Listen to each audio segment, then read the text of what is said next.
ملګرو ښه راغلاست.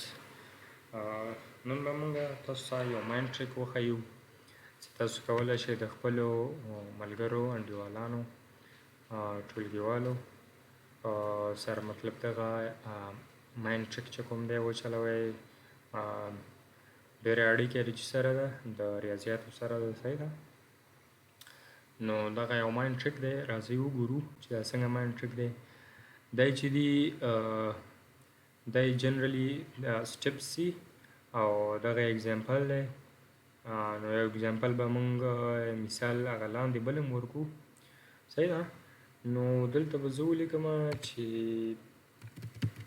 steps for the mind trick.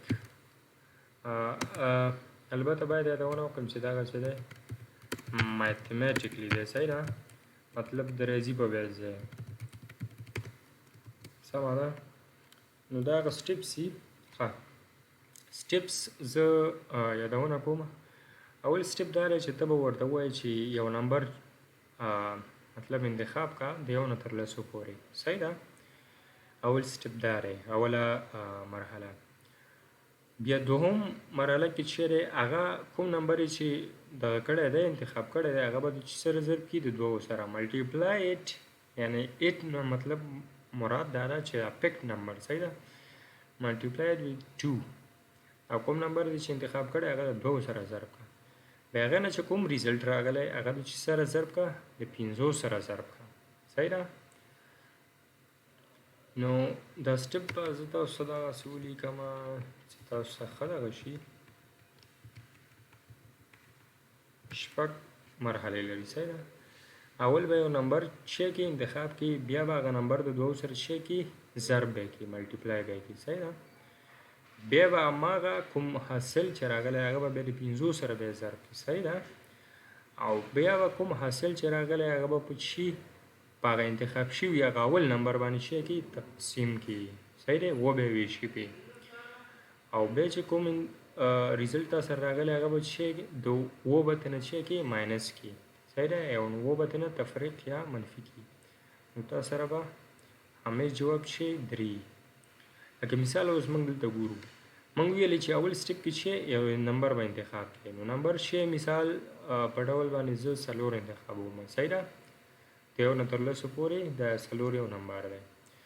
بیا دوم دا چې همدغه انتخاب شوی نمبر د چې سره ضرب کړه د 2 سره، د 2 سره.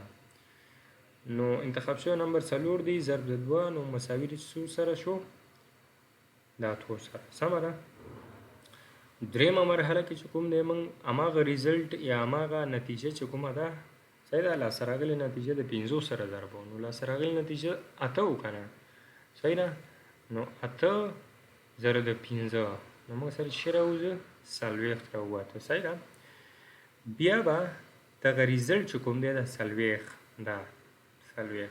دا به په هغه اصلي نمبر باندې چې کې تقسیم دی کې، ډیوایډ د ریزلټ، یعنی ریزلټ تقسیم کا with picked number، د کوم نمبر سره هغه اول انتخاب شوی نمبر سره. نو ریزلټ 40 دی، هغه اول انتخاب شوی نمبر چې دی 4 دی، نو مساوي د سره 10 سره شو. اخره مرحله دا ده چې دغه ریزلټ د و نه یعنی و ورڅخه چې کا تفریق یا منفي کا. نو ریزلټ 10 دی د اخرنی ریزلټ، او ماینس چې تنه یا منفي چې تنه وکې نو چې ول تاسو راوځي 3، دلته 3 راووته، سمه ده. زه تاسو یو بل اګزامپل دلته لاندې درکوم، بل مثال درکوم، صحیح ده. مثلا صحیح ده، زه دغه سټیپ لیکم.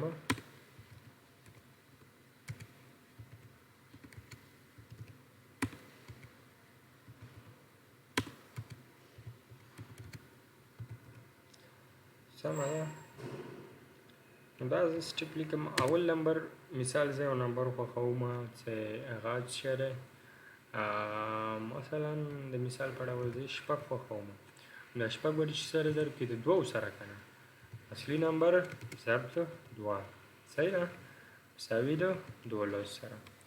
بیا دغه 12 د څو سره ضرب کړه د 5 سره، سمه ده. بیا صحیح ده. نو 12 چې د 5 سره ضرب کې نو تا سره به څه راوځي شپېته در سره راځي کنه. بیا به دا شپېته تقسیم پر څو کې هغه اصلي نمبر معلومه کړي. اصلي نمبر څه و؟ شپږ و کنه. مساوي تا سره چې لس. بیا به ته څه وکړي؟ دغه نتیجه به دا لاسته راغلې نتیجه به اووه به ورڅخه څه کړي؟ منفي کړي. نو درې به تا سره راوځي. نو همیش به تا سره جواب څه راوځي؟ درې به راوځي. د ده هدف دا دی چې تاسو مطلب بغیر د دې چې پوه شئ هغه ملګري ته وایي چې بغیر د دې چې مطلب دې ذهن کې وساته خو زه یې بیا هم پیدا کوم صحیح ده. نو هغه به یو رقم څه کېږي حیرانېږي صحیح ده. سټپس او اګزامپل نو هیله لرم چې مطلب کلیر شوي وي تاسو سمه ده. ښه وخت